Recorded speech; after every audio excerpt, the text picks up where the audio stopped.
começar o programa, um bate-papo com a médica Graciele Tombini. A gente conversa sobre remédios para emagrecer.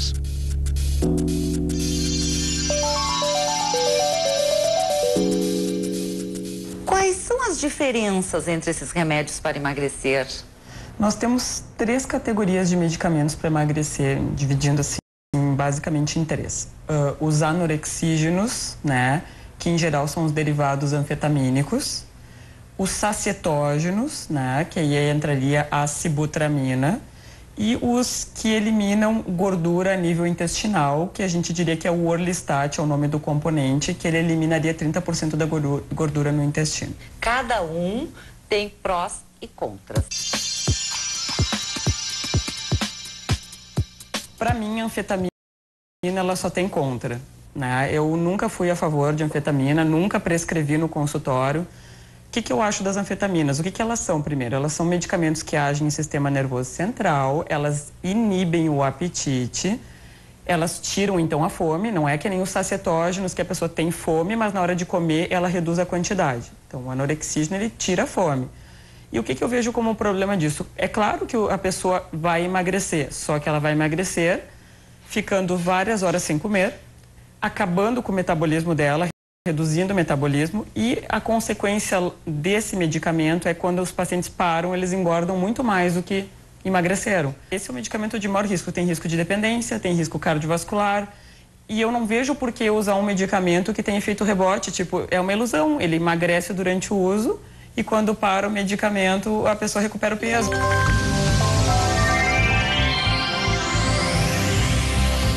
Tem médicos que prescrevem fórmulas para emagrecer e nessas fórmulas eles colocam uma dosagem de derivado anfetamínico e às vezes a pessoa não sabe. A sibutramina é um medicamento que ele é basicamente sacietógeno, por aumentar a serotonina, ele dá saciedade. Ele tem um leve efeito de aumentar a noradrenalina, não é anfetamínico, mas por aumentar a noradrenalina... Que é um neurotransmissor ou um hormônio? Exatamente, um neurotransmissor.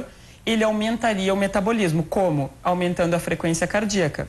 E aí entra também a discussão da sibutramina, que pacientes cardíacos não podem ter esse efeito. E foi estudado em 2009, foi comprovado que essa substância, se usada em pacientes cardíacos, ela aumenta em 16% o risco cardiovascular. Só que, por outro lado, a gente tem que ser super cético ao analisar esses estudos, porque esse estudo foi feito em pacientes cardíacos. 10 anos a gente tem de estudo de sibutramina em pacientes não cardíacos e ela tem segurança nesses pacientes. Qual que é o recado que tem que ficar? Só pode ser usado dentro de consultório médico. O médico tem que saber qual que é o paciente que não tem pressão alta, que não tem histórico cardíaco, porque às vezes as pessoas não sabem que tem pressão alta e vão lá no centro e compram uma sibutramina. Isso acontece, né? Foi pego muitas vezes já, né? E esse é o grande problema. Na verdade, qualquer medicamento não pode ser administrado sem uma orientação médica, sem esse acompanhamento também, porque ele pode até receitar, depois nunca mais foi ao médico e fica tomando e... Essa é a questão, risco, né? Porque eu diria assim, essa polêmica de retirar a sibutramina, eu acho que o que se fala em relação aos cardíacos é pertinente, tem que ter cautela, é comprovado isso, só que por outro lado ela beneficia um outro grupo de pacientes não cardíacos e obesos. Esse medicamento é o único que não tem receituário controlado, porque ele só tem risco local, só a nível de intestino. Ele não teria tanto benefício em pessoas que comem mais carboidrato, porque ele elimina 30% da gordura ingerida. Mas qual é o risco desse medicamento? O risco dele é apenas a pessoa ter diarreia e de perda de gordura sem ter necessidade de ir no banheiro. Às vezes a pessoa tem flatulência e vai perder gordura. E o uso contínuo pode causar algum problema? Não. Só assim, ó, o que a gente tem que alertar? Nos estudos não foi comprovado deficiência vitamínica, porque a gente tem as vitaminas lipossolúveis, que elas são eliminadas, né? Se eu elimino gordura, eu estou eliminando vitamina também, as lipossolúveis. Nos estudos eles não comprovaram deficiência, mas eu sempre dou um alerta para ter um cuidado e até repor o complexo vitamínico junto com o medicamento. Bom, e os remédios naturais, com ervas, que são tão falados e muito administrados pelas pessoas, assim? Também tem que haver um cuidado, por exemplo, há pouco tempo estava uma febre do uso de caraluma, né? Que era para ser uma substância fitoterápica, natural, e a Anvisa tirou do mercado, proibiu o uso. Por quê? Porque não tinha estudo sobre aquele medicamento.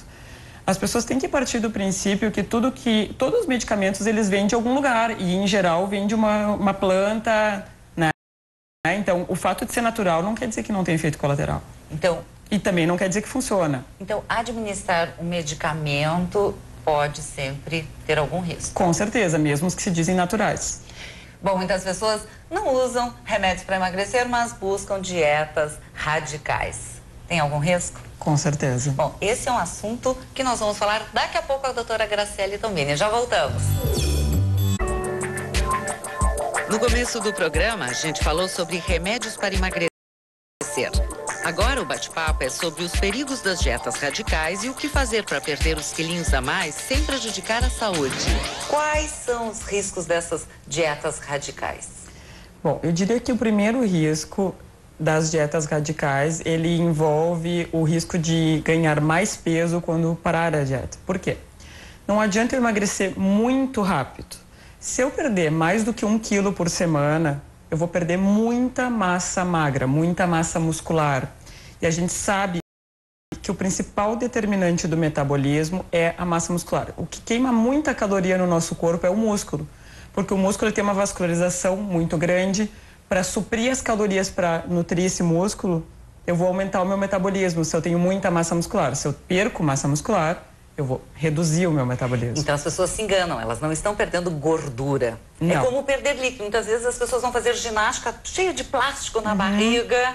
Também não adianta nada. Não adianta. E nessas dietas radicais, uma coisa que as pessoas têm que ter bem claro, se eu retiro, por exemplo, o carboidrato, eu vou perder muito líquido. Eu sempre explico assim para os meus pacientes.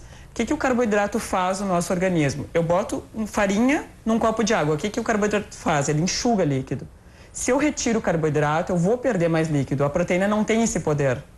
Então, nas dietas radicais, eu vou perder muito líquido e massa magra, massa muscular. Isso não adianta, a gente tem que perder gordura. Então, por exemplo, a dieta da sopa, a dieta da lua, aquelas... Tem pessoas que ficam assim, um dia inteiro só tomando líquido. Eu acho até que um dia inteiro não causaria um grande dano para o organismo, até aquelas dietas de desintoxicação. Um dia eu não vejo problema. O problema é aquelas dietas que vão 1 semana, 1 mês, fazendo esse tipo de dieta radical. Por exemplo, só comer carne.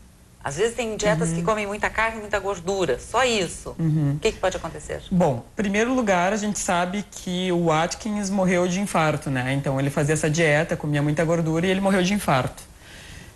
Segundo lugar, se eu não comer carboidrato, o músculo precisa de carboidrato. Então, a gente vai começar a perder, porque a gente não vai queimar só aquela proteína da carne. O organismo, ele entra num metabolismo que ele começa a metabolizar a proteína do músculo. Tem também a dieta do índice glicêmico, que hoje já tem comprovação científica, eu gostaria que tu explicasse.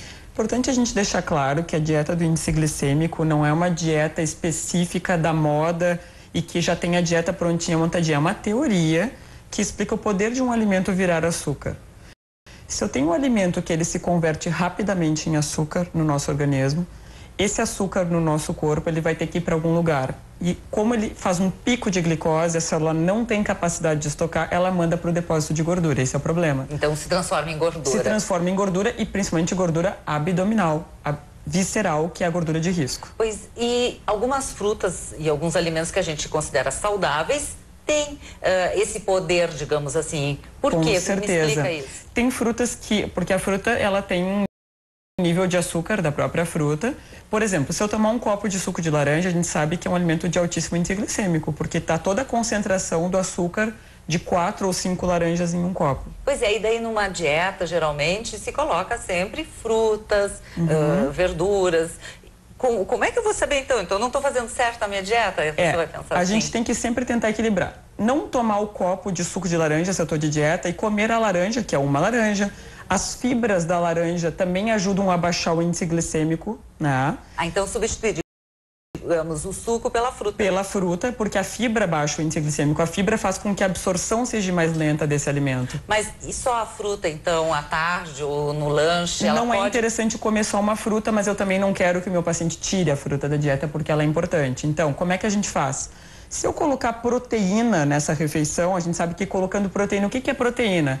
A gente sabe que proteína vem do peito de peru, do queijo branco, até um iogurte tem proteína. Então, o negócio é associar aquele carboidrato de médio ou alto índice glicêmico com proteína, porque aí eu vou tornar essa digestão mais lenta e vou estar reduzindo o índice glicêmico desse alimento. Quais são os alimentos que podem ter esse índice glicêmico alto? Um exemplo que todo mundo fica muito impressionado que eu dou é a batata. A batata é um carboidrato de altíssimo índice glicêmico. Eu peço para tirar a batata da dieta. E outros alimentos também? Outras frutas? Todas as frutas têm? Muitas frutas têm alto índice glicêmico. Por exemplo, mamão, a melancia, a manga são frutas com índice glicêmico alto. Mas, por outro lado, são frutas que têm propriedades importantes, vitaminas, né, que a gente precisa, fibras. Então, não tira da alimentação. Inclui, digamos, um mamão de manhã com o copo de leite. Com uma fatia de ricota ou com um copo de leite que tem um pouco de proteína. E isso vai ajudar a baixar o índice glicêmico do mamão. O mamão é uma fruta que auxilia muito na função intestinal também. Então, eu não estou querendo dizer que o índice glicêmico é uma teoria única, isolada, maravilhosa. Não. É uma teoria que veio para agregar coisas que a gente já conhece, já sabe. E quais são os outros alimentos que têm índice glicêmico alto? Como eu explico assim no meu consultório, a batata, então um alimento de alto índice glicêmico. O arroz branco, ele tem índice glicêmico maior do que o arroz integral e do que o arroz parbolizado. Então eu devo preferir o parbolizado ou o integral. Esses detalhes que a gente tem que cuidar. O pão branco, ele tem índice glicêmico igual ao do açúcar. Então, a dieta do índice glicêmico, ela tem que ser agregada ao equilíbrio. A palavra correta sempre é equilíbrio e escolher alimentos de baixo índice glicêmico. Para emagrecer, por exemplo, alguém que está com alguns quilinhos a mais, não estou falando de uma pessoa que tem uma obesidade, qual seria a tua orientação? Eu sempre sigo a teoria do índice glicêmico, mas como eu falei, juntando as outras coisas que a gente sabe, das necessidades do corpo, de vitaminas, de minerais. Uma pessoa que está pouco acima do peso, ela vai sofrer muito mais na dieta, porque ela vai ter que, certo, fazer atividade física e ela vai ter que restringir aquela mínima coisa que está em excesso, tipo o doce, né, a bebida alcoólica. Se uma pessoa, com o passar dos anos, ela continua comendo a mesma coisa, ela vai engordar, a gente sabe disso. Ou ela aumenta a atividade física ou ela reduz a ingesta, ou os dois. Muito obrigada pela tua entrevista. Muito obrigada.